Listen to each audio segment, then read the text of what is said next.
So this is the 7 steps to a sale, day 1 of training.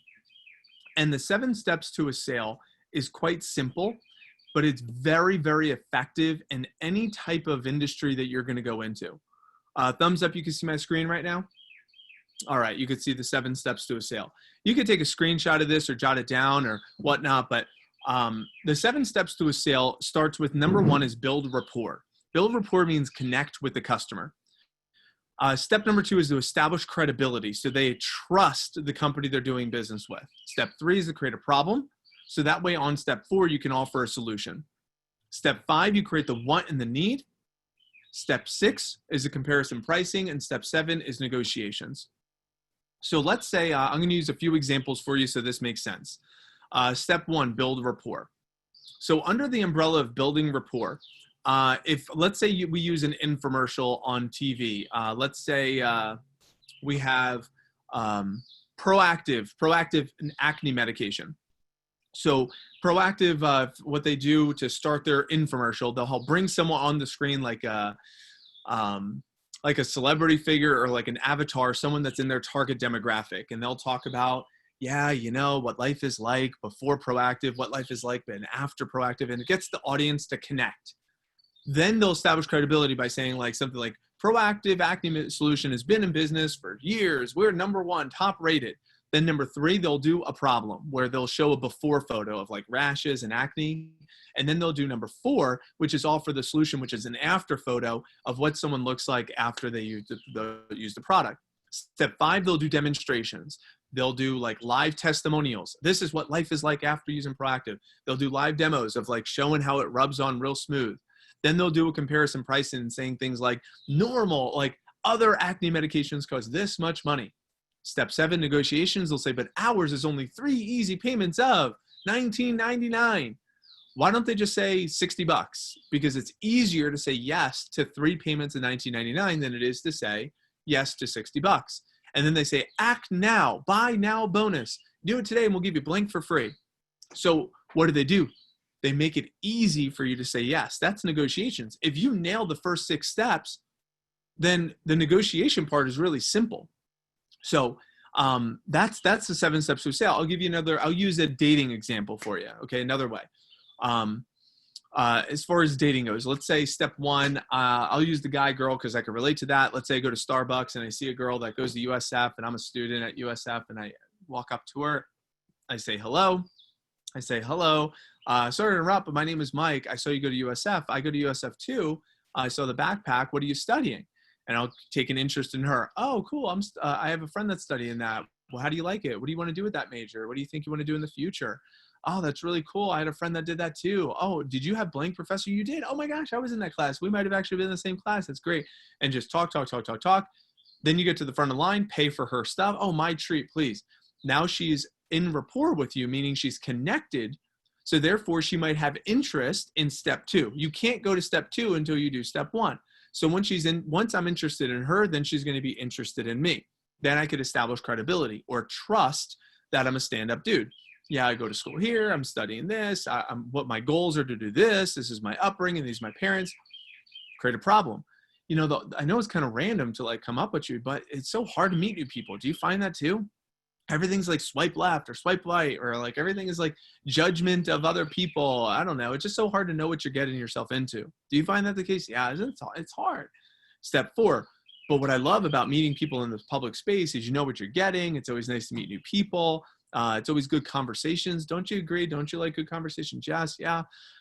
Step 5. Let's talk about your favorite types of foods. What are things that you like to eat? Oh, you love sushi? Have you ever been to Saki Endless Sushi? Oh, it's the best. Oh my gosh, you got to get there. What's your favorite dessert? Oh, you love ice cream? Have you ever been to Jeremiah's for gelato? Oh my gosh, it's the best. You've got to have that. Comparison pricing. I'd hate for you to experience my 2 favorite restaurants without me. Negotiation. So I'll tell you what, I really enjoyed this conversation.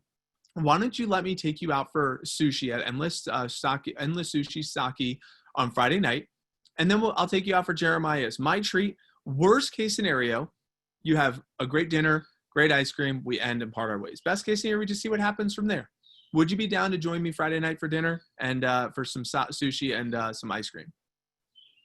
Those are your 7 steps. Now you want to go in order. So what is a sale then? What is a sale? A sale is a comfortable yes decision. Write that down. A sale is a comfortable yes decision. And by the way, as you're taking notes, if you hear things, you're like, damn, that was good. I like that. Post your light bulbs in your WhatsApp group. Post your light bulbs in your WhatsApp group. And if you're not in a WhatsApp group, chat, let me know in the comments on here on Zoom, and we'd be glad to put you in the WhatsApp group. But go ahead and post any of these light bulbs as they're coming in. But those are your 7 steps to a sale. I don't care what industry you're going to go into. If you're going to be a doctor, you want to do these same 7 steps. Build rapport, talk with the patient. Hey, and then establish credibility. I've been doing these procedures for a really long time. The problem, if you don't get the procedure done, you're going to be like this. The solution, by getting this procedure done, it's going to be like this. Think about what life is going to be like once the procedure is finished. If you go to other places, the procedure could cost you this much. If you wait till later, it can cost you this much. But if you do it now and you sign up today, the insurance will cover this, and we could do it for this, and we could get you on the table and get this taken care of next week. What do you think? Do you want to go ahead and start this operation? Right? If you're a doctor and you can't have this conversation with your patients, you're going to have patients say, I'm going to get a second opinion. I'm going to get a second opinion. And if you hear that as a doctor, that's a no sale. And if you continue to hear that as a doctor, you're going to be putting yourself out of business. That's essentially what's going to happen. You've got to make sure you understand sales are all around you. Sales is not, it's not like a just in business or transactional. It's all around you, from dating to infomercials to being a doctor to being an attorney to even parenting, right? I mean, the 7 steps to get your kid to make their bed, for crying out loud. That's a sale. What is a sale? It's getting a comfortable yes decision. That's all it is. So with Cutco, our presentation that we have already designed for you. It's already designed. All you need to do is read this thing, because by you reading the presentation, you're automatically going to hit those 7 steps in order just by reading the training manual. If any of you go to USF, Miss Carrie Walsh over at the Muma College of Business, she brought me in, and I was a guest speaker there several times. But this is the same concept I've taught to her students at USF. When schools bring me in to speak and teach, these are some of the principles that I'll teach at the school. So this is practical, but I'm going to show you how you could take practical skills from outside of Cutco and use it inside of Cutco, and also vice versa. So in order to do this, I want each of you to follow along with me and go to yourcutcodemo.com, yourcutcodemo.com, and I want to show you how simple this is, okay? So I want to show you how simple this is. So I'm going to pick on Sydney. Hi, Sydney. I'm going to unmute you since you're right in the center of my screen here. Hi, can you hear me? I can. Hi, how are you, Awesome. Sydney? Good, how are you? Hey, I'm doing awesome. I can't, how can I not be awesome in this beautiful forest? I can see in the back. It looks so pretty. Oh, it's unreal. There's a jacuzzi on the level below me. There's a pool table down there too. It's unreal. This cabin up here. We're in Blue Ridge, Georgia. It's really incredible. Sydney, how did you hear about this position? I'm curious. I actually heard it from my friend Caitlin. She kind of introduced me to it. I was looking for a job kind of like this, and she said, oh my gosh, like, let me know. So That'd be cool. I'm here. Does Caitlin work with us? Yes. Is that Caitlin Roberts? Yes, it is. Well, Caitlin is, she's one of those people making $500 to $1,000 a week. Did you know that? Yes, she showed me. I'm like, that's so awesome. Yeah. Did you go to Gulf High, or what high school did you I went to Anclote High. Anclote. That's right. I think we had this conversation. Now I'm thinking about it. Yeah. I apologize. I talked to a lot of people, but now I remember. So excellent. So Sydney, I'm really excited to, have you be this person, because I haven't trained you or anything yet, right? I haven't taught you like how to do the demo. You haven't learned any of this, right? Nope. So you're going to be my test person here. Okay. I'm going to pull up on my screen. I'm going to show you yourcutcodemo.com. Now I haven't taught anything yet, but I'm going to in a moment, but I want you to see how simple this is. Okay. I want you to, by the time I'm done with this, my goal is for a few of you, if not all of you, to say, wow, I can do this even if I don't have any more training. That's how I want you to see how simple this is. Now, maybe you don't have that, maybe you do, but ready? I'm going to share my screen. Okay. And I'm going to go ahead and go to yourcutcodemo.com. So this is the customer's website. Okay. And you can see my screen right now, Sydney? Yes. All right. So what you see on the screen right here, this big, nice, beautiful set of knives right here. All right. So this is what your customer will see on their site. So if I'm on the phone and my customers, so if I'm on FaceTime with my customer and they're on their computer, this is what they see.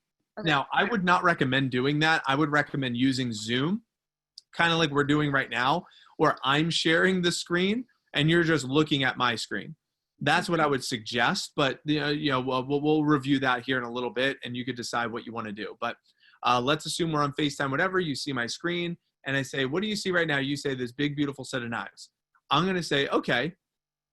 Scroll down a little bit, and then see where it says, "Thank you for helping me reach my goals." Do you see where it says that? Yes. That's what the customer sees. Knowing with what you just learned about the 7 steps to a sale, what do you think I'm going to do right here? When it says, "Thanks for helping me reach my goals." Now, before the customer before I even share my goals, understanding these 7 steps to a sale, what do you think I do before I even share my goals? Do you think I just talk about myself? Do you think I should talk about them? Do you think I should talk about Cutco? What do you think I might do before I even start the appointment? Personally, I would say talk about all 3, kind of sell yourself, sell Cutco along with it. Okay, cool. So coming back to these 7 steps right here, building rapport, especially with the guy, girl asking the girl out on a date, an example. If I just talk about me and my goals before I talk about her, is she going to be interested in me? No. So who do I need to talk about first? The other person, the customer. I got to talk about her first, right? Yeah. So while this is up here and this is right here, who do you think I'm talking about first? Cutco. Do you think I should talk about Cutco, the customer, or myself? What do you think? The customer, yeah. Yeah, I agree, Sydney. I should talk about the customer first. So I'm just asking them questions. What are questions that, as a student, I might want to ask my customers just to have some side conversation and small talk? What do you think? For this, I would say, like how, or even with the coronavirus right now, oh, you're staying home often, you're cooking more, and then kind of lead more into, and then what kind of knives are you using? That's how I would sort of do it. Yeah, that's good. I like that. How about just small talk that sounds something like this? How's your husband? How are the kids? How was Mother's Day? What are y'all doing for Father's Day? Did you do anything for Memorial Day? How is tell me about tell me the story about how you met your husband for the first time. I don't think I ever heard that story. What are some of the hobbies and interests you guys have been doing now that you spend more time at home? So does that have anything to do with Cutco or me at all? No, it's just personal, little small talk to make the customer seem like it's a more one-on-one personal interaction. Why do you think that would be important to start the presentation like that? Because it establishes a connection between you and the customer. Sure. Because if I don't establish the connection with my customer and build rapport, and if they don't feel like I'm connected to them, are they going to want to be connected to me or my product? No. No. See, this is like going to the doctor and the patient not feeling like the doctor cares about them at all. Know what a good doctor does with good bedside manner? They'll sit next to the patient and say, "So tell me a little bit about you. What hurts? What's going on? Tell me what's going on with you," right? And they just talk about the patient, let the patient just talk. What makes a good teacher? The teacher that makes the student feel heard, right? So you help the student feel like, tell me a little bit about what's going on. What's the concerns? How are you feeling with the classes, right? That's what makes a good teacher. What makes a good sales rep is you spend time getting to know the customer, chatting it up. Even if it's your mom, just catch up, talk. So that way it feels like a social visit, and then we transition into a business visit. Does that make sense, Sydney? Cool. So that's step 1, building rapport. We want to connect. Then after we're connected with the customer, what do you think we're going to do right here? That would be establishing your credibility. In myself, right? So it says, "Thank you for helping me reach my goals." What do you think I might do right there? I might what? I might share my what? Share your accomplishments, stuff like that. Like it says President's Club and All-American Scholarship, kind of like what you've done and like what makes you stand out. Yeah, I might share some of my goals. I might share some of my goals and some of the things I'm excited about and some of the things I'm working towards and what accomplishments I can go after, right? So I might share some of my goals and get them excited about why I'm working hard and why I'm doing what I'm doing. I might say something like, I grew up in New Jersey and I'm the youngest of 8, and I want to pay my own way through college, and I'm working with Cutco because it's a great opportunity for me to make my own money and also get great experience. I also have a chance to win a letter of recommendation from the president. I have a chance of winning scholarships. I have a chance of getting awards and recognition. So I'm really excited about that. When it says, what is Cutco? What do you think I'm going to talk about there? We talk about the company and sort of what they are. And yeah. I'm going to talk a little bit about the company, how it's been around for 70 years and how it has 16 million customers. And I'm going to establish some credibility in the history that we've been doing this for a really, really long time. Then it says create a problem. And the problem is that people waste money buying knives over and over again. They're unsafe, they're unsanitary. And then we offer a solution and help them see like why Cutco's the best, why we're so expensive, explain the forever guarantee, right? So we're going to go through all of that. Now, how are we going to do that? Well, this is a little video. What do you think we do right here? We should just what? Show the customer the video. Yeah, that's right, Sydney. I would just click play and I would watch this video with my customer. We got knives for our wedding, which we'll do a little bit after. So then we watch this video, and this video literally does all of that, explain to the customer why we're so expensive, why we're the best knives in the world, why we've been able to stay in business for 70 years, why 16 plus million people own Cutco, and we just go through the video. And then it says, create the want and the need. Get a yes, cut food, cut leather. So right here, we have the 2 different sets. We might ask them, what color do you like better? And then we get to this slide. It says, show homemaker pieces. So we show the value in a set and a package deal versus buying individual pieces, kind of like what someone might do with the Proactiv acne medication. They might say, get the whole sexy package deal, right? You get the acne cream, you get the rash cream, you get the facial stuff, you get all of that. Get the whole package because it's a better deal than buying just one hand lotion by itself, right? So then what do you think we do here? What do you think we do right here with this paring knife? Do you think we should play this video? Yes. Yeah, and do you think I should just let the video play, or do you think I might want to say some things and talk while it's playing? You'd explain it while the video is showing, just to give you more information on it. Sure. See, I might even say things like, see how smooth that is? Mm-hmm. Do you see how awesome it is? I'm probably going to ask questions that require you to say the word yes to create engagement over again while it's cutting up the food and when we cut the leather. Then I click to the next one. What do you think I should do here? The same thing, kind of play the video and talk the product up too. Yeah, so it's like, do you see how awesome that is? See how smooth that cuts? Isn't that really cool? Could that save you a little bit of time? Have you ever tried to smush a tomato with a dull knife? Yeah, isn't it the worst? What do you think we do here? The videos are like, oh, so you just play the videos and do the videos still? So play the videos. Yeah, Sydney, you're doing great. Are you sure you haven't done this before? I'm sure. So you click and then you watch these videos. You see, this is a spatula spreader. You could scoop, spread, and slice all with one tool. See, this is the sandwich making machine. Isn't that awesome? Yeah. Do you see how cool that is for peanut butter and jelly? Look at this. You could scoop, spread, and slice all with one tool. What do you think we do on this slide? What do you think when we get to the next one? Do the same exact thing. You play it, show them, and then you also just explain, talk about the product. See how smooth that is? I could talk about it, right? See how it cuts? Isn't that awesome? Have you ever tried to cut pineapple before? I'm going to ask questions and engage in the conversation with the customer. I agree with you, Sydney. What do you think we do on this one? Should we do what do you think we should do? Skip it, or should we do the same thing? Never skip it. No, gotta show them. Gotta show it, right? Yeah. So this is the heavy duty one that comes in the set for separating ribs and heavy duty jobs like watermelon. That's the sexiest slice of watermelon you ever seen in your life, Miss Jones. See how awesome that is? Isn't that really cool? Couldn't that save you a little bit of time? Do you see why this stuff isn't cheap? Do you see why everyone gets this stuff? Isn't that really amazing? Then you go to the next one, chop in the vegetables. Do you think I do the same thing? Same thing. What about the next one with the bread? Do you think I should do the same thing? Of course. Same thing, right? Because every tool has its own purpose. And I go through each tool. I go through each tool that comes in the set. So now at the end, after they see all the tools that come in the set, what do you think they want? You're going to want to buy all of the tools that come in the set. They're going to want the set, right? So now they're going to want the set. And then we said we have larger family sets. We would love to cook and entertain. They come in the block. We also have gadgets that they can add on to their set too, with the peeler, the ice cream scoop, the pizza cutter, and the cheese knife. It has a double blade, and it goes back and forth. And we just play these videos, and we should tell them a little bit about these, right? This is like the coolest thing. Look, it goes back and forth. How cool is that? Within seconds. And then at the end of this, what do you think a customer is going to be curious on, Sydney? They're going to be curious on the price. Got it. Cool. Congratulations, Sydney. You just did a full presentation. Awesome. Now you ready for a big, something even more profound, right? I'll show you here in just a second. So we built rapport. Who do we talk about first, us or them? Them. Then we talked about us. Then we talk about the company. The video creates a problem and offers a solution for us.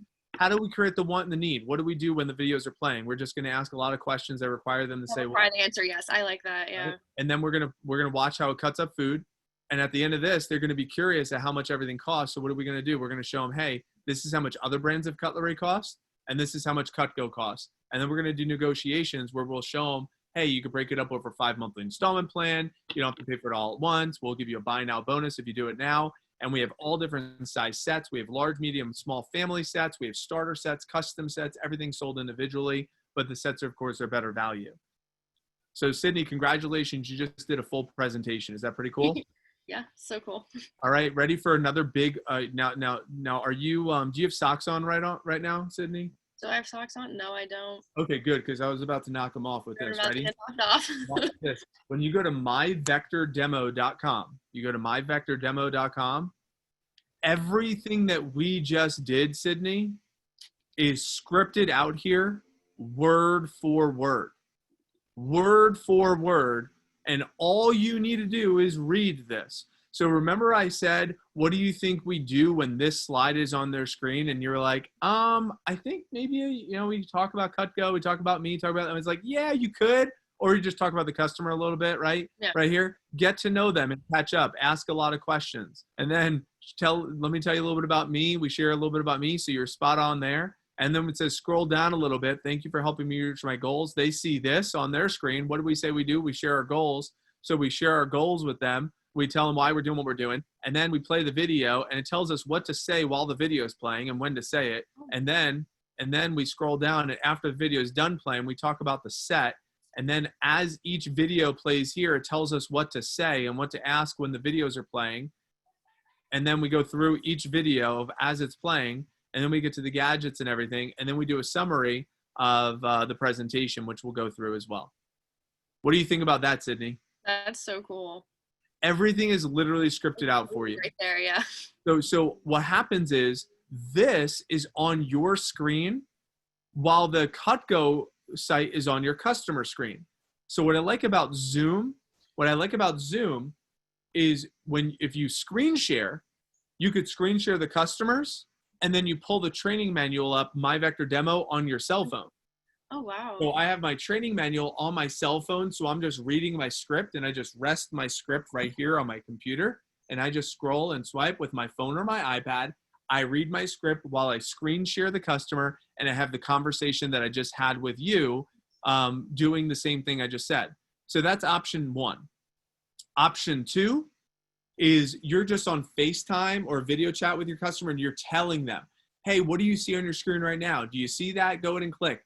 That's kind of a pain in the ass a little bit, because then you have to constantly like, hey, do you see that? Is that? Make sure that they're seeing what they're supposed to be seeing. Got to make sure they're not clicking ahead. They're on the right place. You could do that, but that's why I like option A better, where you're controlling their screen. The best option for my advanced people on here is option 3. And option 3 is where you are on Zoom, and you could practice this tomorrow. When you click share screen, you can click advanced, and then you could just share a portion of your screen. So the portion of their screen would be just what you want the customer to see. And then you could see your training manual on the other side of the screen. So that's a little advanced for my friends that are familiar with Zoom or want to get familiar with Zoom, but that's it. Ladies and gentlemen, of this training class. So Sydney, thanks for being my volunteer. I'm going to mute you now. I just want to let you know that if you can read and smile and sit down with someone in our target market, you will position yourself to have a lot of success with this company. I didn't stutter. I'll say that one more time. If you can read and you can smile and you could sit down with people in our target market, you will crush this job. You will crush this job. I see Sarah from Tampa smile. I'm going to call on you real fast. Sarah, are you there? Yes, hi. Okay. Hi, Sarah. How did you hear about us, Sarah? From Melina. From Alina. No, Melina. Oh, Malina. Okay, yeah. Are you at Robinson High School? Yeah. Nice. Are you IB or regular? Traditional. Traditional. Cool. Cool. Are you going to school next year, or do you have plans for the fall? Or? A senior next year. Okay, rising senior. So you're so this is a big girl job for you. This is a college student work program. What do you do? Are you lost? Right? Yeah. Right. This is a college student work program, homie. What are you doing here? I think I got this. All right. All right. Well. So Sarah, you know, I'm curious. Okay. You just saw the demo. You just saw me kind of walk through some things. You just saw the simplicity of the training manual. But one of the biggest concerns I get from representatives when they're new, it's not, do I have to read this? Because they could read this. It's not like, do I have to get excited about the product? They could get excited about the product. They're always concerned with like, who am I going to see? Right. So Sarah, I want to dispel that myth real fast. Okay. Our target market we know they're like moms that are over 30, right? Like that's our target demographic, families, right? So Sarah, have we had a full conversation before, or is this our first conversation? This is our first conversation. Cool. Sarah, if you don't mind me asking, how old are your parents? About? 50. Okay. So, and your parents are over 50. How old do you think your friends' parents are? Probably like 40, 50. So somewhere in that same age. They're all probably between that 35 and 65-year-old range, right? So, and your parents, how old do you think their friends are? Jeez. Probably around their age. They're probably not hanging out with a bunch of 22-year-olds, right? They're probably in the same 35 to 65-year-old range. And how old do you think your friends' parents are? They're probably, if they're in the same range, right? Yeah. So if your parents' friends and your friends' parents are all in the target demographic of 35 to 65, which is who we want to show Cutco to. Ready? Sarah, how many friends do you think your mom has on her social media? Jeez. That's a good question. Probably a lot. How many is a lot? Because when I'm doing like, when I do push-ups, like 10 push-ups, that's a lot for me. So 10 might be a lot when it comes to push-ups. But Probably like 15, 30. So how many friends do you think she has on all social media platforms? Facebook or LinkedIn or? A good like 50 probably. So at least 50, okay. And that means all of her friends out of those 50 are probably in her same age demographic, right? How many friends do you have on your social media between all of your social media platforms? A lot. How many followers and friends and just in general, how many do you have? Jeez, I don't know. A good like 30, like that I know.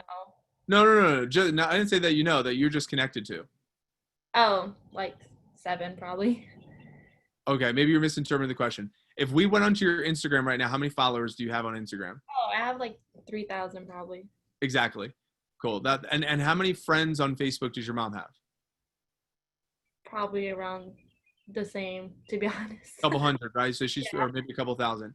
So if mom has a couple thousand friends or a couple hundred friends on Facebook, and all of those friends are in your age demographic that you want to show Cutco to, and if you have 3,000 followers on Instagram and all of them have a mom or a family or parents in your age demographic too as well, the question that people get hung up on is like, but I don't really know them. I don't really know them. How can I see them? I don't really know them. What am I going to see? How am I going to see them? Right? So the point I'm making to you is, how well do you really need to know someone to ask them to let you do that presentation I just did with Sydney? How well do you need to know someone to ask them to let you do that presentation with them? What do you think, Sarah? How well do you think you need to know them? Not at all. You don't really need to know them that well at all, right? Because the only thing you're asking them for is a little bit of their what? Just a little bit of their what? Time. Just a little bit of their what? One more time? Time. A little bit of their time. So if you reached out to your mom's friends on Facebook or your friends and asked them for their moms a little bit of their time to say, hey, I have a new job, and I do a fun little presentation with people in your parents' age group or mom, people in my mom's friends group, I got to lead to believe a good amount of them probably wouldn't mind letting you do a fun presentation while a lot of people are home anyway in front of their computers. What do you think? I don't think they'll mind. I don't think they'll mind either. And do you know why I don't think they'll mind? Is because, do you know what the stereotype is amongst your age group? you know. Thank you, Sarah, by the way. I appreciate you. Let me go to, let's go to Savannah. I'm going to pick on you. I see you on my screen. Actually, I just see you put something in your mouth and start chewing, but I'm going to still call on you anyway. All right. Can you hear me, Savannah? I can. Savannah, what do you think your parents' age group think about your age group? Well, I think they think that probably we're unresponsible, immature, probably. Yeah. Yeah. You might hear someone in your parents' age group say things like, when I was your age, I actually had to work for things. Not everyone got a trophy when I was your age, right? You might hear someone in your parents' age group say like, you know, I remember what it was like when we used to play outside and now all you kids are just in your phones all day, right? You might hear someone in your parents' age group say something like that, right? Yeah. So when you have someone in our target market, which is your parents' age group, 35 to 65 years of age, right? If you have someone in our target market that sees a young person setting up professional appointments, reaching out, trying to pay their own way through college, develop personal and professional skills, set up their own professional appointments, essentially run their own business as a high school, college-aged individual, do you think they might be inclined to say, wow, maybe they might want to help you? What do you think? I totally agree with that. When I first signed up, my parents were like, oh my gosh, your grandma will help you and we'll help you too. And like, we'll post about it all the time online and stuff. So Savannah, have we ever had a conversation before? yes, we have. What was that when you're in your interview? It was. Because was it you that your dad sold Cutco? Yes, it was. I do remember this convo. That's just cool. So, Yeah. I love that I randomly called on you because your dad sold Cutco, you said like 20, 30 years ago, right? Yes, sir. Yeah.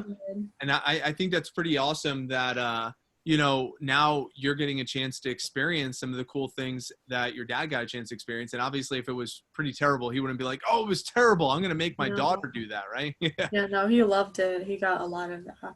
Or he got a lot out of it. He got to go on like trips and he had a fun time. And does he still have the knives from 30 years ago? No, he doesn't.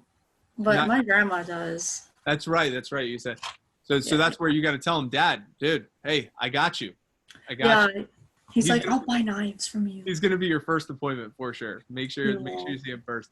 So I thank you, Savannah, for chiming in, by the way. I appreciate that. You. I want to just bring up this point, okay? Because I hopped on and, you know, I love the fact that we have an opportunity to help young people grow personally, professionally, financially. And the simple approach that we take to teaching you how to do that is what you just saw. Okay. What do? You read, you smile, and you sit down with people in the age group of 35 to 65. Now we're going to teach you today who your best prospects are, who you're targeting, right? Who you're targeting. And I'll tell you right now, it's from the interview, but we'll tell you right now, your best prospects that you want to show Cutco to are married couples between 35 and 65 that are comfortable, like they have a job and a house. Why if they're married? Because if they're married, they're more likely to have kids and they're more likely to have two incomes. That's all. And if they're between 35 and 65, they've already been established in their field for quite some time.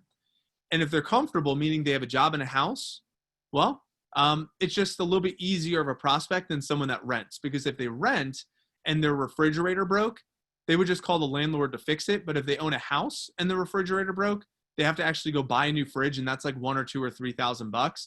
So we obviously have the target demographic that you want to show Cutco to is the same people who've bought a refrigerator before, the same people who bought a washer and dryer before, the same people who bought like a bedroom set before.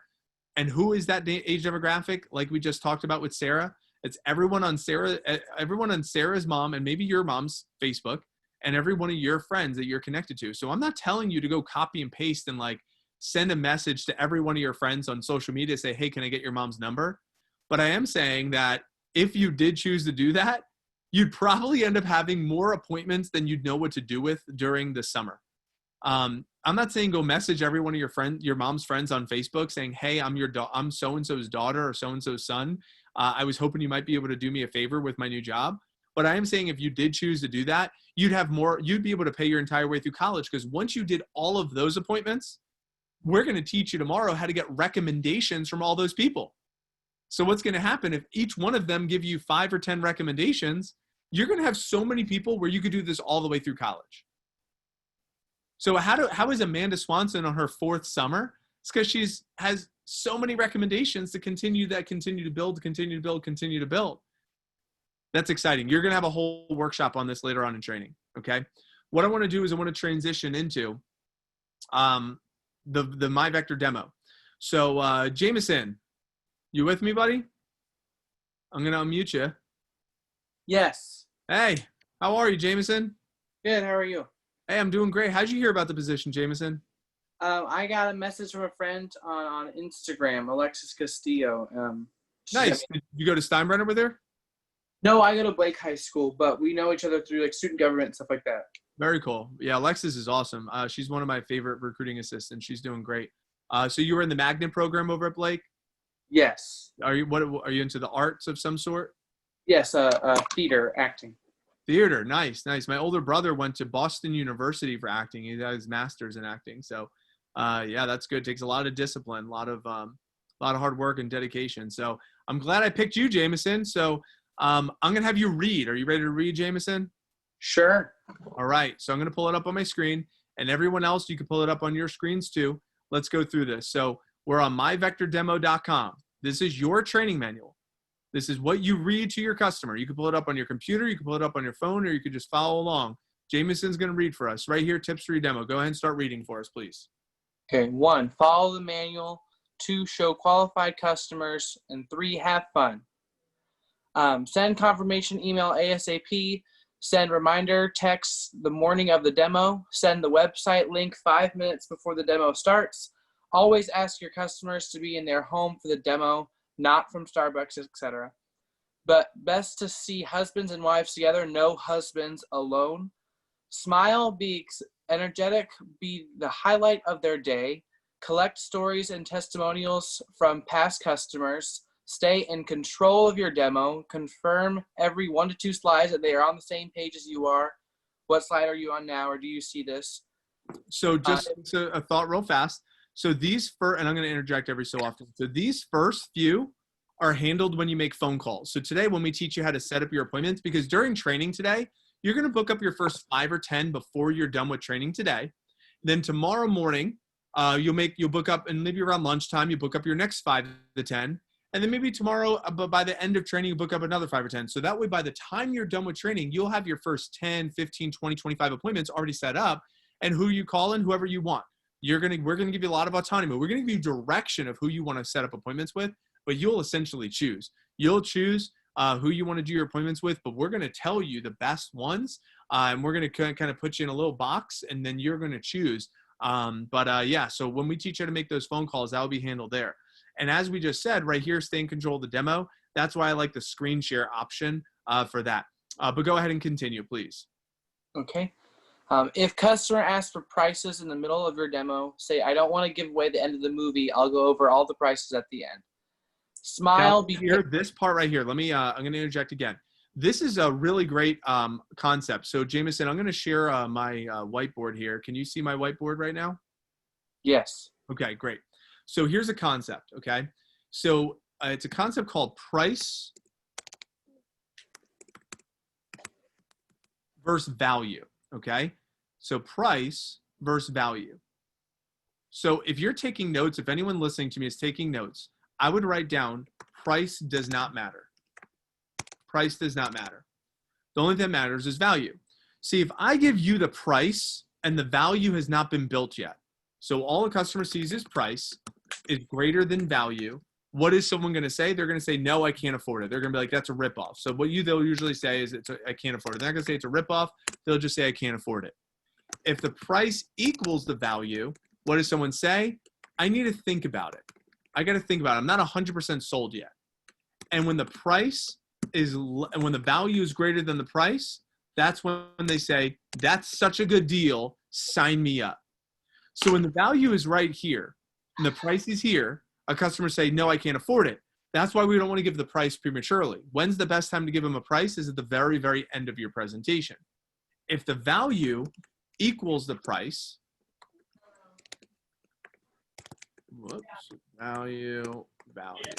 value equals the price, that's when they're like, I got to think about it. But when the value is far greater than the price,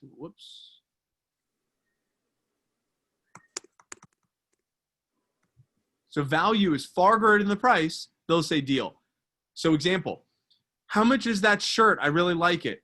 You expect the shirt to be down here. Value is, let's say you expect the shirt to be $25, but the price of the shirt is actually $50. I can't afford it. I'm broke. The value is equal. You expect the price of the shirt to be $50, and it is $50. You're like, I got to think about it. It's not. Maybe I'll see how bad I want it. You expect the price of the shirt to be $100, and the price of the shirt is $50. You're like, oh my God, that's such a good deal. I have to get it. But the price never changed. The only thing that changed is value. So I'll give you one more example. I'll sell you a tank of gas for $3,000. $3,000 tank of gas. Do you want to buy it? No, because your value for a tank of gas is $30. But the price is $3,000. You're like, that's a ripoff. What if I said, but it lasts for 2 years?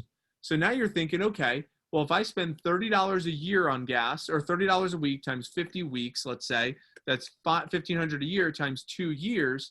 So 2 years, that's $3,000. So it's equal. It's like, I'd rather just do it week by week. It's not good enough deal. But if I said, I'll sell you a tank of gas and it lasts you your lifetime, well, now you're saying, shit, if I'm spending $1,500 a year on gas times a lifetime, let's say 40 years, that tank of gas for 40 years, how much is that? That's what, $60,000 on gas? So now $3,000 is the cheapest tank of gas I ever seen in my life. Am I going to buy that gas? Absolutely. I'm going to put that shit on a credit card. That's such a good deal. I'm going to borrow the money if I have to, because the value is so much greater than the price. But the price didn't change. The price didn't change. What changed? The only thing that changes is value. So therefore, does price matter? No, price does not matter. So how do you build value higher than the price? Ready for a big light bulb moment? How do you build value higher than the price? The 7 steps to a sale. That's how you do it. You read, you smile, and you give them a good deal, right? Like that's all you do. So said differently, give them information, show them demonstration, and make sure they feel like they're getting a good deal. How do you build value higher than the price? Information, demonstration, and give them a good deal. The value will be higher than the price. Because what did I do? How did I get you excited about the $3,000 tank of gas? All I said was, I gave you more information. I gave you more information to make it a better deal. So what builds value? Information, demonstration, and actually presenting it in a way that helps me feel like I'm getting a good deal. Got it? So how does that tie into everything we just that Jameson just read? Well, if a customer ever asks you in the beginning, how much is the price, but you didn't build the value yet, you don't want to stop your presentation, give them the price because the value hasn't been built.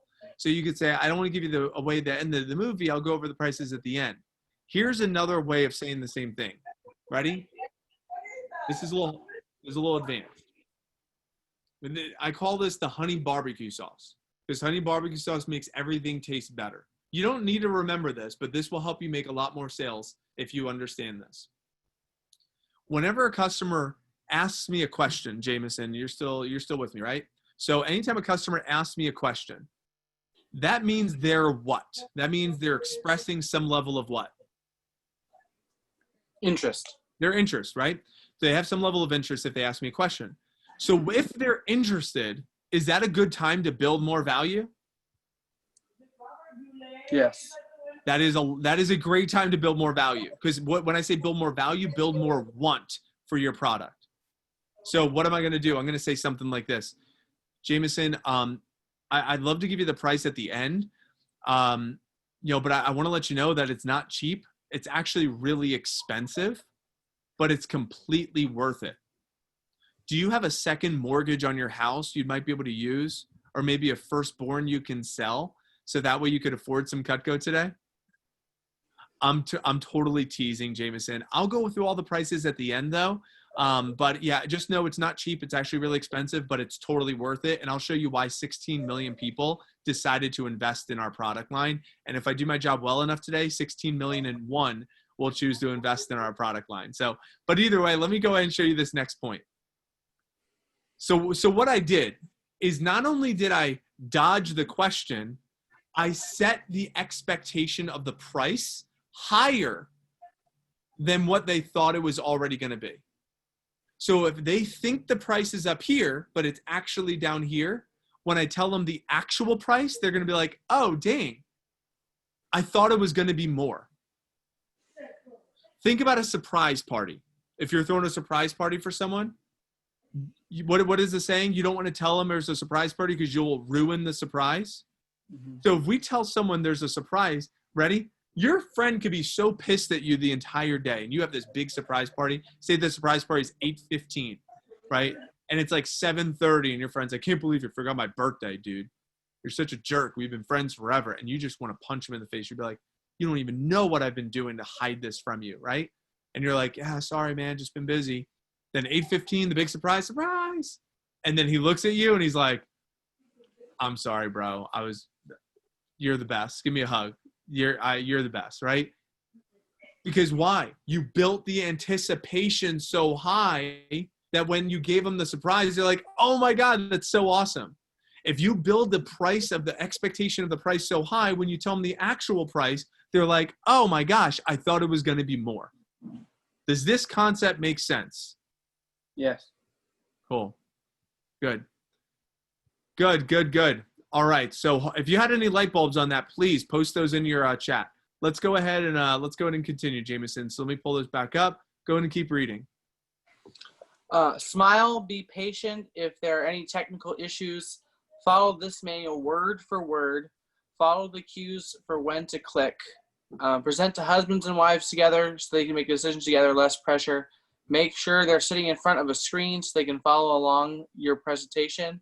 Have them on speakerphone or a Zoom/FaceTime meeting so you can talk to both spouses. Excellent. And when you sit down with Cutco owners, so go ahead and knock that one out, and then we'll move on. Okay. Still do full presentation. It's great practice. Many customers forget the important details.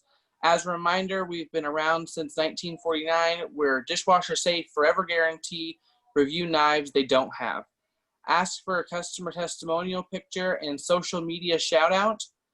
Closing process. At the bottom of the gifts and accessories page, there's a section called Closing for Cutco Owners, which shows you how to create a Cutco wish list. Cutco owners love upgrading to sets, adding accessories, and buying gifts. Excellent. So let's go ahead and we're going to transition. So let me see who else I see. Thank you, Jameson. I appreciate that. Let me go ahead and go to, who do I want to call on? Let's go to Spring Hill, Miss Alexis. Hi, Alexis. I think your video is glitching. I think your sound's going to be off. I'm sorry. I'm going to go to Spring Hill for Ashley. Ashley, you with me? Hi. Hi, Ashley. How are you? I'm good. How are you? Hey, Ashley, if I was any better, I'd be twins. That's how good I am. You could use that one. Anyway. So, Ashley, how'd you hear about the position? Well, my friend Teresa, she recommended me. Nice. Very cool. That was nice of her. She was like, yeah, you get to work from home. You set up your own schedule and everything. And I was like, that sounds like something I'm interested in. Hell yeah. Hell yeah. I'm going to move on to someone else too. I'm sorry, Ashley, your audio and video is just a little slow. So, but definitely welcome to our organization. That was really nice of your friend, Krista, to do that for you. Let's go to Ocala, Sydney. And Ocala, you with me? Yes. Hi. Hey, Sydney. How'd you hear about the position? My friend Lucas, also my friend Patrick from 2 years ago. So Patrick Sachs and then Lucas Franco now. That is so nice of your friends to recommend you. Are you excited that they recommended you? I'm super pumped, honestly. Did Lucas show you his paycheck from last week? I haven't seen him because of Corona, but I think I'm seeing him next week. Yeah, So- before I'm done, can I show you his paycheck? Are you okay with that? Would you like to know Of what he made? course. I would All right. love to. Do you know his buddy Matt Raish? Matt Miller or Raish, I think is how you say it. oh yes. Yeah, so he recommended Lucas. So before we're finished, before I wrap up, remind Audrey or myself, I'll show you their paychecks so you can see, maybe that'll motivate you even more to take training that much more serious, because you're doing great. I could see you're engaged, you're focused, ready to roll. So I'm going to call on you to start reading. Are you okay with that? Of course. All right, let's do this thing. So go ahead, start reading right here, Building Rapport, Social Etiquette. Before we get started, go ahead and pull up your www.yourcutcodemo.com. Get to know them or catch up. Ask a lot of questions before getting started. Thank you so much for taking your time to see my presentation. It really means a lot. Personal story. Let me tell you a little bit about me. School, major, hobbies, family, dream job. Okay. Go ahead and scroll down a little bit on the page until you see a white and blue slides that say, "Thank you for helping me reach my goals." And what is Cutco? Do you see those? Okay, we're off to a good start. Do you want me to read the two boxes? Yep. No. Just go ahead and read tie into goals. Tie into goals. Miss, do you mind if I share some of my goals with you? Well, as you can imagine, a lot of my friends are just laying around watching Netflix right now. But I'm using this as an opportunity to build my resume and gain some new skills. So I really appreciate you seeing my demo. Working with Cutco because skills, experience, resume, future. I just started my Fast Start contest. I have 10 days to get to share your goal. Through Cutco, I can earn a President's Club letter, which will look great on my resume. FT students, I also have a chance to win an All-American scholarship to help with school. Optional explained program. Miss, I just started. I'm going to be reading from my manual. Is that okay? Perfect. Thank I'll you. stop you there. So thank you. I'm going to come to you again because you're reading. You're doing great. So I want to. You can see my screen right now, right? Yes. Okay, great. So what I'm going to send each of you is I'm going to send you. So this is step one where we build rapport. Okay. So I'm going to send you into Zoom. Okay. I'll send it to Zoom. I'm going to send this to everyone. So I just sent it to Zoom, and this is a goal sharing document. And I'll also post that to I'll post it to our WhatsApp group. So let's go to the WhatsApp groups, and I'll post it there as well. Okay. So I just posted those. Now you can pull it up now, but one of your homework assignments tonight is you're going to want to create a goals page. Okay. And this is what it looks like. So I'll pull it up, and this is what's in that document. So I would just take Jessica's and edit hers. There's a DOC version in there, a doc version, where you could just edit it. So this is just very simple, couple pictures in there, and it says a little bit about me. My name is Jessica Shanin, where she went to high school, what she's studying, where she's going to college, and a little bit about her. She says why Cutco, tells a little bit about some of her goals with Cutco, and then says what her 2020 goals are for. So this allows the customer to take her seriously from the beginning, coming back to what we talked about, how most people view your age demographic. So when you say things like, I want to inspire people, I want to pay my own way through college, I want to graduate debt free, I want to create options post-college graduation, they want to help you. They want to do their best. I'm not saying they're going to buy from you because of this, but they're going to go out of their way to recommend you to more people. They're going to go out of their way to want to, maybe buy today versus doing it later, something along those lines, right? So this right here is also in the folder. And these are the 6 steps to effective goal sharing. Now, this is from a gentleman named by Hal Elrod. I would Google that man. Hal Elrod, he's a Vector Cutco alum, and he sold Cutco. He sold about $750,000 worth of Cutco before he moved on from our company. And now he's an international best-selling author. He has a Miracle Morning, is what his book and his community is called. You might get an invitation, by the way. He is speaking to our region on Tuesday. So if you get an invitation to go watch this man speak, I would highly recommend you to get it. I just make sure you keep Tuesday open. Like, I wouldn't do anything on Tuesday except sit by your phone waiting for you to get invited to this event. So that way you could join the Zoom. Because this last event that we had with Hal, we had to pay him. The company paid him $30,000 to speak. That's how much he charges to speak and teach for an hour. Just to kind of give you an idea. So he created a passive income stream of $800,000 a year. Imagine making $800,000 a year, just like not even doing anything, just from his book sales, from his advertisements, from his endorsements and everything. I mean, the guy is absolutely incredible. And these are his 6 steps and 6 keys to goal sharing. And what does it say? Step 1, ask for permission. So it would say, like, Ms. Jones, is it okay if I share my goals with you? Then share step 2, share with enthusiasm. You know, Ms. Jones, I'm really excited about paying my way through college, graduating debt-free. I'm the youngest of 8, and I don't want to rely on my parents for anything. My goals are to meet a lot of new people. I want to get into a leadership academy that the company offers to develop my self-confidence. I want to increase my communication skills. I just want to get better at overall at understanding business and understanding professionalism. Number 3, be vulnerable. However, I'm really nervous. I'm really nervous because I've never done anything like this before. I'm scared that maybe if I don't do well, that maybe I'll have to go do what all my other friends are doing. Inspire with the commitment. But even though I'm nervous, I'm still dedicated. I'm waking up every morning and showing up to these workshops. I'm listening to podcasts. I'm practicing my presentation. I'm calling and reaching out to people and asking for favors and doing appointments with people I never thought I would ask. Step 5, remove pressure. So obviously, like I said on the phone, please, you don't have to get anything at all because of me and my goals. In fact, you could hide your credit cards because I don't want you to just buy because of me. I want you to buy just because if you like Cutco. So if you have an open mind today, just have an open mind and taking a look at the products. If you like it and you feel like you would use it, feel free to get as much as you would like.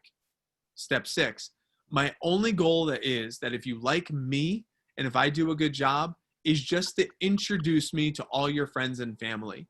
Because I'm not just some like knife salesman. I'm actually a hardworking college kid that wants to make a positive difference for myself and for my future. So just introduce me to as many people as you would like at the end. Are you ready for the appointment? All right, boom. Those are your 6 steps. What's nice about these 6 steps is they're already in the training manual. So everything that Sydney just read for us is they're already here. Do you mind if I share my goals with you? Ask for permission. Share your goals, right?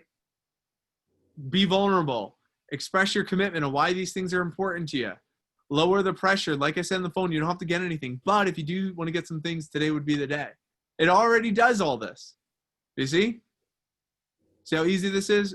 So I'm teaching the concepts, but I want to make sure you understand that all you have to do is read this thing. It's a lot of info, but to keep it simple, just read. I just want to give you the whys behind the what. Okay? So go ahead, keep going, Sydney. You're doing great. Turns this into demo. Like I said on the phone, you don't have to get anything, but if you do see something you like, you can get it today. Not only would you be getting a great product, you would also be helping me out towards my goals. Cutco is awesome. You can buy sets or pieces, and we have tons of accessories and gifts. We also have interest-free monthly investment options, so you don't have to pay it all at once. Just so I know, do you cook because you have to, like to, or love to? Great, you're gonna love Cutco. Product video. The first part of my presentation is a short video that shows the quality of Cutco. After that, I'll show you the pieces in our basic set. A few things to know. These are real-life customers. Some of them have had Cutco for decades. 2, notice the forever guarantee. This is what makes us a top-selling brand in North America. Quick reminder to double-check that your volume is turned up so you can hear everything okay. During the video, 205, isn't that guarantee amazing? 410, ever seen a drawer like that before? Tips. If customers' internet is shaky, they can turn off HD if needed to help it load faster. Plus, play on the video to the left at the same time your customer presses play, and mute your sound on the video so you see what they're seeing. You'll still be able to hear the sound quietly over the phone. Cool. After- Now you would play the video. When I'm finished, you're going to watch that video, and that's going to transition you into your next break. Okay. So for right now, I'm not going to play the video for you. But as soon as I'm done teaching, you'll watch the video and that'll transition you to your next break. And then one of the other managers will take over. By the way, are we learning some things? Thumbs up. Are you getting some value? Is this helpful? You guys learning some stuff? Cool. All right, good. Let me come up. Let me ask. I mean, so far what we've learned, we just went through the first step. We went through the first step of your presentation. Go ahead and raise your blue hand. What's something that showed up for you that you liked, that you said, you know what, that was really helpful. I enjoyed that. That was really cool the way of hearing that. Let's go to, I'll just pick out a few of you. It looks like a few of you want to chime in. So I'm going to unmute Gabrielle from St. Pete. Okay. And then I'm going to unmute Shania from Tampa. And then I'll unmute Taylor from Tampa. And then I'll unmute Jesse from Ocala. And then we'll go Gabby from Tampa. Cool. We'll just start there. So I just unmuted those few of you. So go ahead in that order. What were your biggest takeaways? What were your biggest light bulbs?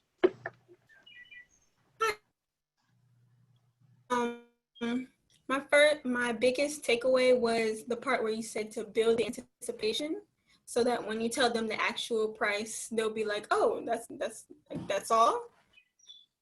Great so, observation. That's a good tip to use. Oh yeah, love that. Cool. Next one. Who's the next one? I think I'm next. So one thing that I did learn, just like Gabrielle, was to, what to say when they ask for the price. It's not cheap, it's expensive, but it's also worth it. So that helped. And then also just the prospects, the people that I should be talking to first. Yeah. And how many of those you have access to, right? I mean, my goodness, they're all over the place, which is great. Good. Let's go to the next one. Is that me? I think it might be me. I don't know. Perfect. Anyways, the biggest takeaway that I got was that you want to make like the value of what you're selling like way greater than the price. And I'm gonna use your joke, I think, when I am doing mine with the do you have an older child to sell? That was gold. Oh my gosh, I love it so much. Dad jokes. People love dad jokes. Dad jokes and mom jokes. Excellent. Let whoever those last couple were, go for it. I guess for me, the goal sharing, because I have the privilege to have connections with a lot of people, but it's cool that you say like you can actually be vulnerable and build that trust so that people will want to help you achieve your goals. Yep, I agree. I 100% agree. People in your parents' age group, they want to help. They just don't really know how to, and you finally give them a chance to. And that's awesome. Now, I'm not saying everyone, but I'm saying a good majority of them, they want to help, and we want to be a positive distraction for them of everything else happening in their lives. So excellent. I think there was maybe two others. I can go. Is my audio okay? Sometimes it's broken. No, you're good. Yeah, I hear you perfect. Okay. My microphone's broken, so I thought I'd try anyway. But yeah, so when you said a sale is just a comfortable yes decision, and then you compared that specifically to being a doctor, and when you said like them saying like I'm gonna go get a second opinion, or like maybe we'll wait a little later on that, that related to me a lot because I want to be a doctor. Like that's what my goal is in life, specifically a pediatrician. So when you put it in that perspective, it sort of like triggered my brain a little bit because that's where I'm going. That's what I want to do. And that's sort of exactly why I'm here. What I'm trying to get out of this is trying to learn how to use that. And someone else said it earlier too, like transfer these skills that I'm learning here into what I'm going to be doing in the future. And Gabby, just to continue that conversation with you real fast, I have a friend of mine. His name is John Hoffenberg, Jon Hoffenberg. And he was in Cutco for 15 years before he moved on from Cutco, and he found a niche. And now John is a multimillionaire, and his niche was that private practice doctors are terrible business people. So he went in and created a vector business model for doctors where he would actually recruit sales coaches and trainers, and their job was to go run the business end of things to teach doctors how to be better salespeople and how to run better businesses. And he essentially used all of this stuff that you're learning in vector training, but he did this for 15 years as a sales manager. And then he launched a business, not to be a doctor, but to help doctors run better businesses. So I'm really glad that you caught that, because there is a definite need for better bedside manner with doctors that are out there, because many of them are terrible. They are awful. And they're so focused on the procedure and the process that they actually forget about the person. And I think that's great. So I'm glad you caught that. Thank you for chiming in, Gabby. I think there was one more person I unmuted. Going once, going twice. All right, I guess that's everyone. Thanks for everyone for chiming in, but just to keep us on time. I want to transition now. This is the last section I'm going to teach you today, and then we'll go to the video and then go to break. Okay. The last section I'm going to teach you right now is going to be after the video. After the video hits on these 3 steps. So you don't have to do anything for these 3 steps. So now we've done 4 steps of the 7 after you watch the video. Now we go to step 5, which is to create the want and the need. Now, I want to make sure we're clear on 2 things before we go to step 5. Number 1, I want you to understand the difference between an investment and a purchase. An investment and a purchase. Because a purchase is something short-term. An investment is something long-term. A purchase is something cheap. An investment is something expensive. A purchase is something that does not last that long. An investment lasts a really long time, right? So bottom line is if you think about a purchase, what is a purchase? A pair of shoes is a purchase, right? A meal, groceries are like, these are purchases. What is an investment? When someone invests into their home, when I say investment, I'm not talking about like stocks in the market or anything like that. I'm talking about like spending a little bit more money on something because it's going to last longer and you're going to use it more often. So what's an investment? Things like a washer and dryer. Why is a washer and dryer an investment? Because if you get a cheap washer and dryer, it could damage your clothes, right? And you spend all that money on your clothes. So would it make sense to have a cheap washer and dryer? Why do you have an expensive fridge? Why is that an investment? Because you have all your food in there, your groceries, and if the fridge stops working, you lose all the food that's in there. So that's why these are investments. Why is a bed an investment? Well, you sleep on it, and if it's a terrible bed, your back hurts, and you're not going to be able to be effective, for the rest of your day, right? So there's certain things that families will spend more money on for their home, like their flooring. Why do they spend more money on their floors? Because if it constantly chips or constantly breaks or it's not very durable, then they're going to have to constantly replace their flooring. So usually families will put better, new, upgraded flooring in their home. Why do people upgrade their bathrooms or their countertops? Why do they do that? Why do they invest in that? Is because it's more durable material using like a granite than like a Formica. So they'll spend more money on things like that. So when you sit down with someone in our target demographic, that 35 to 65-year-old demographic, understanding that they spend thousands and thousands and thousands of dollars investing for things for their home. They spend hundreds of dollars on purchases. Now, this is a very important point. Kitchen knives are purchases. High quality cutlery is an investment. So we are taking your customer's frame of mind of thinking about knives as a purchase and bringing that frame of thought to kitchen cutlery is an investment. See, a Bentley is not a car, it's a Bentley. Rolex is not a watch, it's a Rolex. Cutco isn't kitchen knives. It is high-end cutlery. It's a different category. But your customers see them as cooking knives or cutting utensils, so therefore they put it into the category of purchase, where you need to remove that thought and bringing it into the category that it's an investment. Why is it investment? Because it's going to last a really long time. They're going to use it every day forever. They never have to buy it ever again. And just so I know, did you get introduced to the concept of buy once, use every day, never replace? Lindsay, thumbs up or thumbs down? Did Mason go over this yet, or did anybody teach that yet? Buns? No. Okay, cool. So I'll teach that to you right now. So why is Cutco an investment? This is why Cutco is an investment. I'll do this right here on my annotations. Ready? Cutco, all you have to do with Cutco is you buy it one time. You use daily. Buy it once, use daily. Think about any consumer product in the world that you buy once and you use daily. Your clothing, your shoes, your laptop, your phone. I mean, all these consumer products you buy once, you use daily. And you never have to replace it. That's what separates Cutco. You never, ever have to replace Cutco. Cutco is guaranteed forever. Uses the best materials in the world. And lastly, S, it actually will save you money by owning it.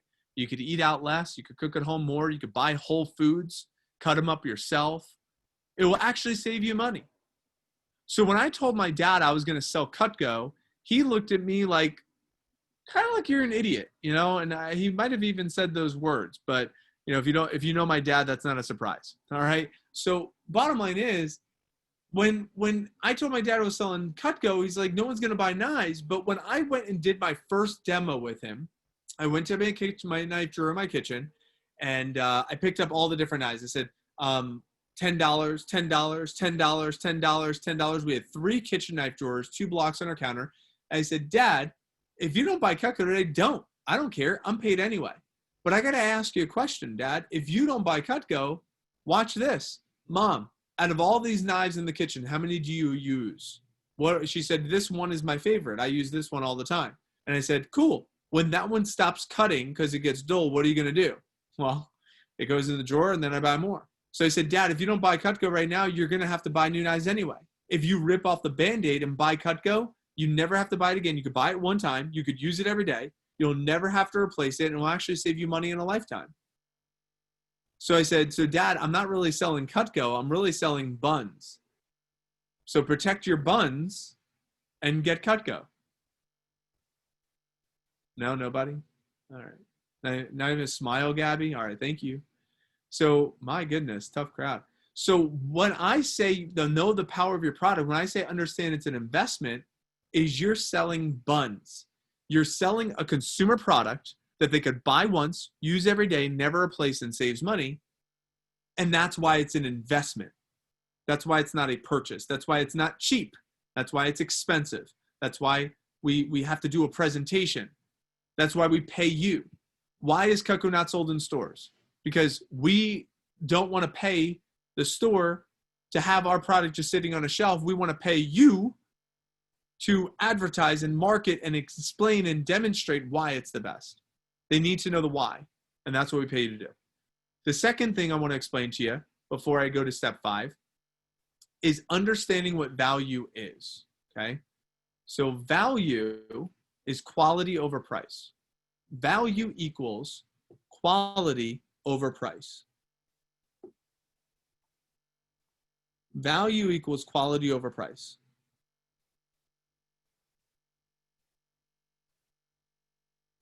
So what is quality and price? How do you determine that? 3 things: materials, design, and craftsmanship. Materials, design, and craftsmanship. Materials, design, and craftsmanship. So as far as materials, design, craftsmanship go, I could buy a ring at Claire's in the mall, and I could get a ring for $10.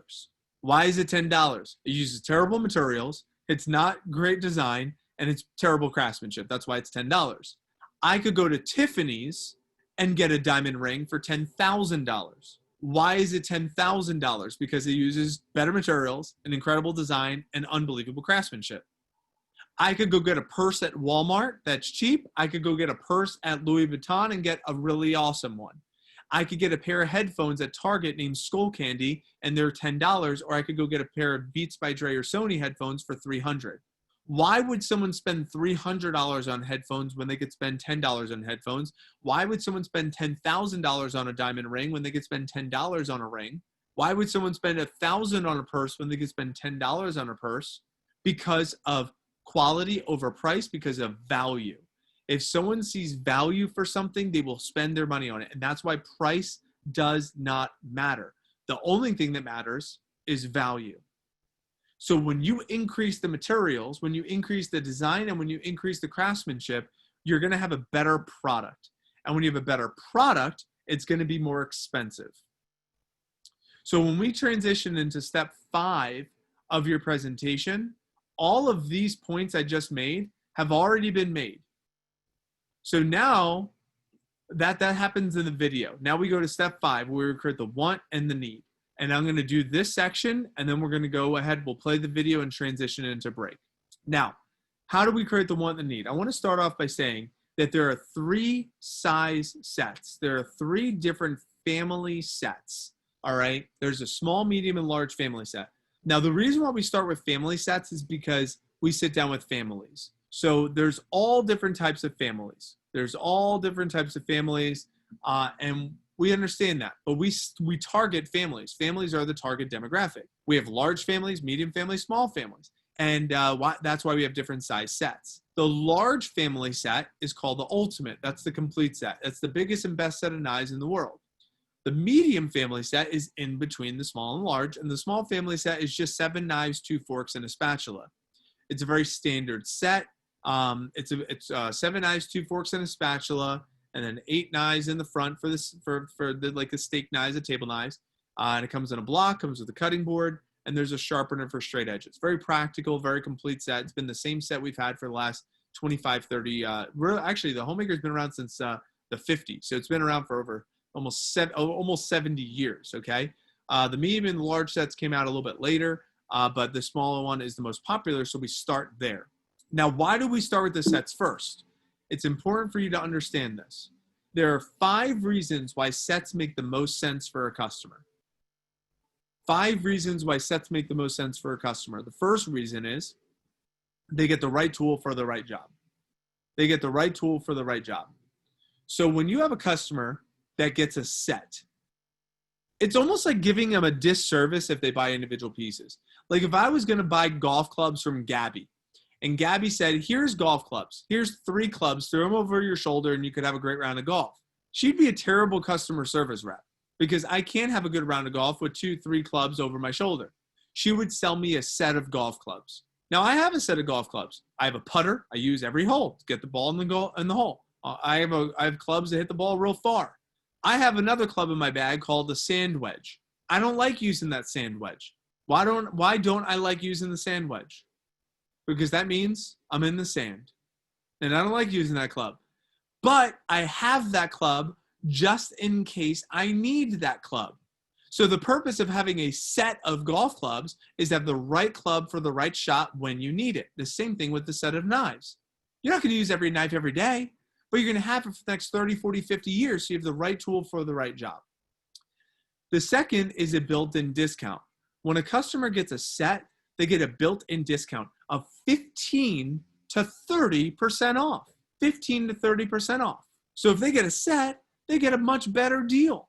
If I went to Burger King and I bought the burger, the fries, and the drink separately, and they didn't tell me about the combo number 5, they'd be a terrible customer service rep. Why? Because they'd spend more money. You got to get the package deal. You got to get the combo. When a customer gets a set, it's already discounted by 15 to 30%. It's a much better deal for the customer. So of course we're going to show them the sets first. The third reason why sets make most sense is they get free stuff. When a customer gets a set, we hook them up with more free Cutco. And oh boy, people love free stuff, man. People love free stuff. I mean, I go to Publix, it's a buy one, get one. I didn't even need one, and now I have 2 because it's BOGO, right? You know, so buy one, get one is awesome. So free stuff is great. And number 4 is they got the right tool. So right tool for the right job, built-in discount, free stuff. It's also safer. All of our sets come in a block or a tray, so it stores the knives. They also come with a cutting board to protect the knife's edges. So it's safer. It's safer for the knives. It's safer for the customer. And number 5 is they could do the 5-payment plan on every one of our sets. They could do the 5-pay plan on every one of our sets. So they don't have to pay for it all at once. By the way, all they do is put down a little deposit to try it out. My wife and I, we really like shopping on Amazon because they have the Amazon Prime, and if we don't like it or if it's not what we thought it was going to be, we could send it back. They give us a label and we send it back to Amazon. We get 100% refund. So we'll usually buy a lot of different things on Amazon because of that return policy. The only thing with Amazon, you have to pay for it in full. So if we bought I don't know, we bought a pillow topper on there. It was like a couple $100, and for like a mattress topper. And if it wasn't what we wanted it to be, it ended up being good, but we would have to spend a couple $100 up front, then mail it back. And we had to pay it all in full up front, and then we would get a return. But it would be no problem if we did that. What I love about Cutco's policy, though, is a customer can get a set, put down a little 5th deposit on the set, and get the full set and try it out for a couple of weeks. 15 business days to be exact. So they could try it out for 15 business days. It's like 3 weeks. Try it out. Make sure they love it. And if they don't love it, that little 5th deposit is 100% fully refundable. So they're going to put a whole full amount down. Here's what's cool. Say if they want to buy a $1,500 set of Cutco, we'll give them like another $200 in free Cutco. So they're getting $1,700 in Cutco, and all they had to do was put down a deposit.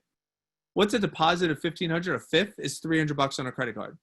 So they put $300 on a credit card to try it out, to try $1,700 in Cutco out. And if they don't like it, no big deal. They got easy cooking for a couple of weeks. It's like taking a car for a test drive. They send it back, no big deal. UPS will come to their house. Cutco will send them a shipping label. Send it back. At least they got a chance to try out $1,700 in Cutco for only to put down $300 down on a credit card. No big deal. Now, by the way, putting down $300 on a credit card, just so you all know, that's no big deal. How many of you have a credit card? Just out of curiosity. Not a debit card, but a credit card. Credit card? So I see Sydney raising her hand. Sydney, what's your limit? How much does the bank trust you with on your credit card? Well, because I just turned 18 a couple months ago, it's nothing crazy, but I think it's like $800 or $900. Cool, $800 or $900. That's about right for a college kid. $800 or $900, maybe $1,000 they trust you with. That's good. Your people in your parents' age group, people in our target market, their credit limit is closer to like $10, $20, $30, $50,000. Just so y'all know. And how many credit cards do you think the average mom has in her wallet? Like 3 or 4 or 5, right? You know, and every one of those cards have $10,000 to $50,000 limits on it. So what's $300 deposit on a credit card to someone in your target demographic? No big deal, right? But for Sydney, $300 on a credit card is like, that's irresponsible. That's a third of what they trusted me with, right? But for family, it's a grocery bill. It's no big deal. For them to try out $1,700 in Cutco for $300 on a credit card is no big deal. They do that all the time. So just something to think about. You'll learn about this, throughout training, but you want to think like your customers, right? Don't think like a broke college kid. Think like your customers. Just something to think about, right? Because when you were like 5 years old, $5 was a lot of money. But then now you're like 18 and $5 is like, man, I can't really do that much, right? And then you get to college. Like when you're in high school, $100 is a lot of money. And then you get to college, I can't even buy a textbook for $100 in college, right? So you think in college, $1,000 is a lot of money, but a family, it's like $1,000. Shit. We can't go on a vacation with $1,000. We can't buy that car for $1,000. We can't even buy our, a MacBook for $1,000. We can't buy a washer and dryer for $1,000. We can't buy a new bed for $1,000, right? So just something to think about. So a set is the best deal for a client in our target demographic because they get the right tool, they get a built-in discount, they get free stuff, it's safer, and they could do the 5-payment plan. So let's go to your training site. Video ends. Let's go right here And let's tie a bow here. Gabby, I'm gonna have you read just because you're right on my screen right now. Is that okay? Yeah. Cool. Can you read right here? Mhm. Okay, I'm gonna get started. Hold on, I'm gonna move this real quick so I can. So after the video ends, okay, I'm gonna start by The video ends. Okay, I'm gonna start by showing you the pieces in our most popular set, which is called the Homemaker. Go ahead and scroll down a little bit past the video and you'll see the two different color Homemaker sets and then a slideshow called the Homemaker set pieces. What I'd like you to do is hit the full screen button on the slideshow next to the gear wheel at the bottom. Double check that the customer can see if you're on Zoom or FaceTime. Go ahead and hit the space bar and it will pull up the first slide, which shows the Homemaker +8 set. Do you see that? Okay, great. Cool. Keep going. You're doing And good. then names and uses of Homemaker pieces. Miss, you can buy individual pieces, but most customers agree that over a lifetime, sets are a much better value. It's important to have the right tool for the right situation because of safety and efficiency. We have 2 larger set options for customers who love to cook, called the Ultimate and Signature. But I'm going to start with the pieces in our basic set, which is the most popular. It's called the Homemaker +8. It has the minimum number of tools to do 100% of the jobs in your kitchen as efficiently as possible. It's the best value for the average family, and it starts with your next slide. Go ahead and hit the space bar. And then they see the paring knife, right? And then they'll see the Yeah. video. And then all you do is you tell them a little bit about The paring knife. So it the says paring cut, knife, cut. right? And then you would read the paring knife while the video is playing. And then you click. And then you read about the trimmer while the video is playing. And then you read, then you click and you read while the spatula spare is playing. You're going to see Jessica Shannon do this part for you tomorrow. And you'll Mhm. also get a chance to practice. Here's what I do want you to do. Here's a little honey barbecue sauce, okay? I'm going to give you a little honey barbecue Okay. sauce. It's going to make things Okay. so much better. You want to create engagement during this section. How do you do that? By asking yes questions. This might be the most valuable slide that is going to help you engage with your customer throughout your presentation. These questions are great questions during this section. Because Gabby, if I'm asking you during the section, is that pretty important? You say, what would you say? Yes? Yes. You say, did you see how awesome that is? Yes. Could that tool make life easier for you? Much. Yes. Yeah. Do you see how that one's used? Yeah. Mm-hmm. Do you Yes. see why that comes in your set? Yes. Yeah. Could you say over a lifetime a set would pay for itself? Yes. Yeah. Can you see why 16 million families invested in Cutco? Definitely. Yes. Yeah. So do you see why it makes sense to get a set, right? Mm-hmm. So did you want to go ahead and get a set of Cutco today and just put down the deposit and try it out? Yes. So do you see what this does? It's called framing. So you're asking questions that require your customer to say yes. So if they say yes, yes, yes, yes, yes, yes, yes, the only thing they're going to really say at the end is, yeah, that makes sense. So what this is doing is speaking to the logical part of your customer's brain. And you're allowing them to see how it's such a logical buy for them to invest in Cutco. So you want to ask questions. If you ask questions like this, you wouldn't use that, would you? No. That doesn't look cool, does it? No, right? Like if you ask questions like that, they're shitty questions, right? So if you ask good questions, you're going to get really good responses. And that's why I love these questions. So you don't have to ask all of them all the time, but throughout the demo, throughout your entire time speaking, the more questions you ask that require the customer to say yes throughout. Remember what I said in the very beginning of me talking. What is a sale? A sale is a comfortable yes decision. So if I have my customers have all these small yeses throughout, it's going to be very easy to get the big yes. So going back to the dating example, it's like, do you what type of food do you like? Sushi? Do you like, so you like sushi? Yes. What do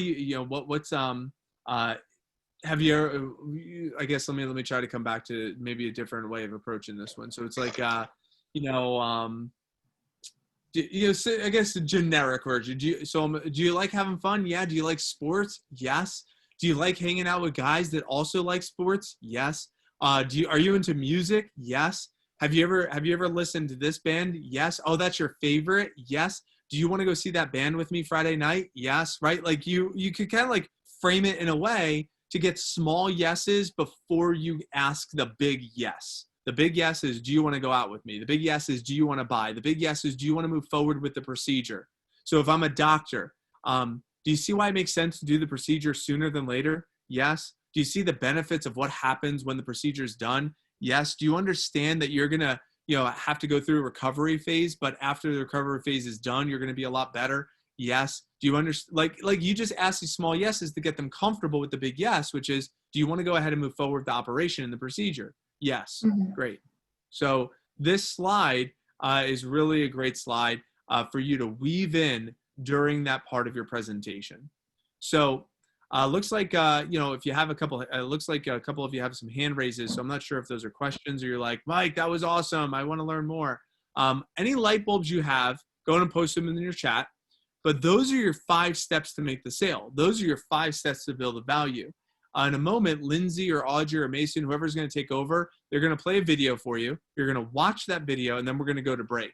And I'm going to part ways. My wife and I are going to go back to our road trip where we're actually, we rented an X3 BMW SUV. It's real comfortable.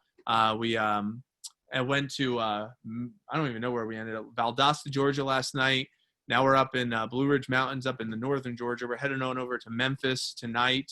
And then we're going over to Arkansas, Fayetteville, Arkansas on Saturday. And then we're going to Oklahoma to see some of her family on Monday.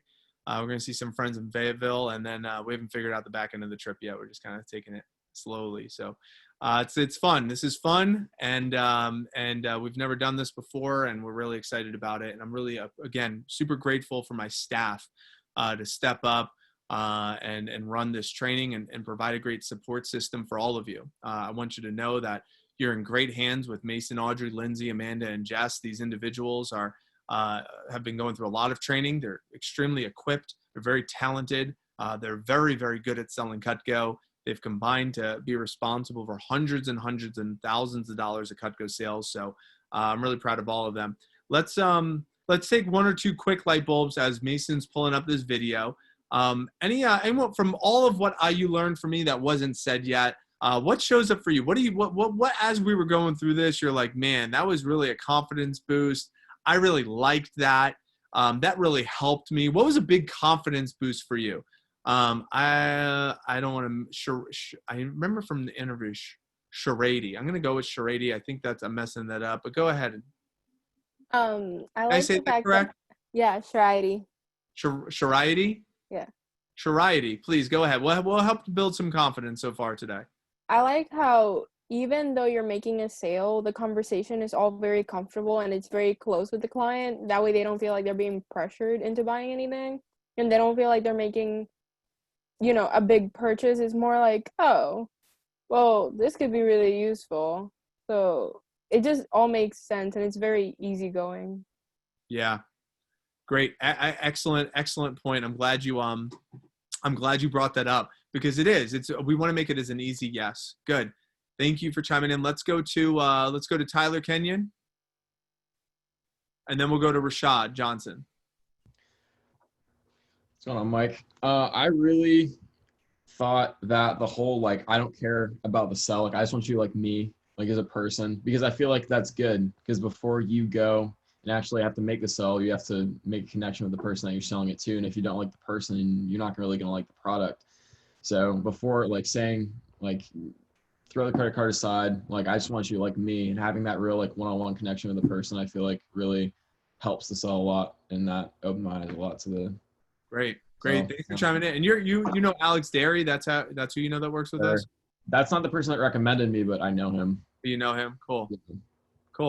Excellent. Well, thanks for chiming in. I appreciate that. Let's go to Rashad Johnson and then Catherine Champion.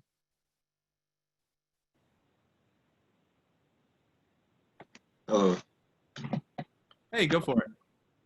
What I liked about it the most was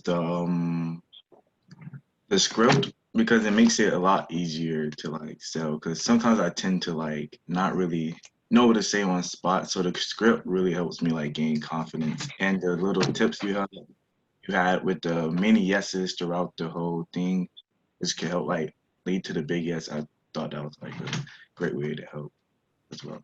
Excellent. Excellent. Thanks for chiming in. I appreciate that, Rashad. Let's go to Catherine and then Nikki, and then I'll show you these paychecks and we'll wrap up. Hi, can you hear me? Yep. Okay, cool. I think my favorite thing that I learned from this part right here is the deposit to try it for 15 days. Because I feel like even if most people aren't ready to make the commitment, giving them that option will make them, well, maybe not make them, but will definitely encourage them to want to try it out, even if they don't know for sure if they want it, because once they have the product and see how well it works, then they'll be like, of course I want it. It's a good deal. And throughout all of the demonstration, you can already tell that it's a good product. So being able to try it out for themselves, I think, is a really cool option. Excellent. Gives me Excellent. confidence to be able to sell it for sure. Yeah. Thank you for chiming in. I appreciate that. Absolutely. Let's go to last one is Nikki. So Nikki Meehan.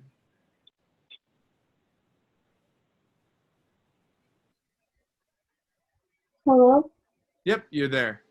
Sorry, my internet's a little bad. Good. Basically, similar to what the last person said, the light bulb thing that came to me was the fact that you can let them try it out for themselves, because even if you're not able to completely sell the product, you're at least able to let them try it out and have the chance to say this is how I feel about it, instead of just seeing videos and things like that. And another thing was the whole small yeses. I felt like that was a really good point as well, because it focuses on you're trying to make them say yes, completely, you know what I'm trying to say, right? Yeah, you you're get the trying yes to make or them no, say absolutely. yes at the very end, but you want the small yeses first to build up to the big yes. Excellent. I appreciate that, Nikki. Thanks for Thank chiming you. in. 100%. So I'm glad you got some value. I